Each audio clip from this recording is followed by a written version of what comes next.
Buying price ng palay, record high ang itinaas ayon sa Sinag. Ilang magsasaka sa Mangaldan, Pangasinan, umaasang mabilis na maibebenta ang mga palay ngayong mataas ang presyuhan. Makibalita tayo kay Russell Simorio ng GMA Regional TV 1 North Central Luzon.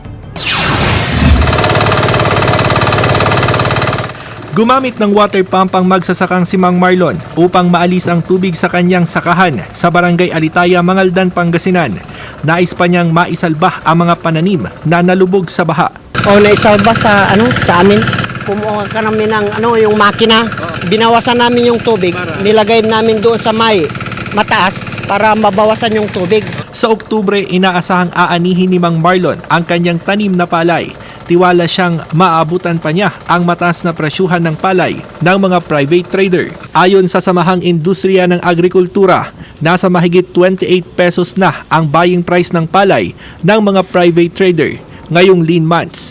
Kaya ang presyo ng bigas sa mga pamilihan, inaasahang patuloy ang pagtaas. Kasi yung palay bumibili na sa 28 pesos ngayon, no? Yung dry.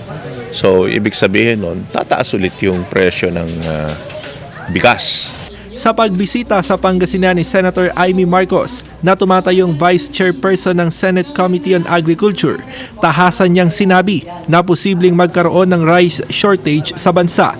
Kailangan umanong mapataas ang lokal na produksyon para hindi umasa sa importasyon ng bigas. So yung sinasabi na hindi magkakaroon ng rice shortage, nagkakamot kami lahat ng ulo kung paano mangyayari yan.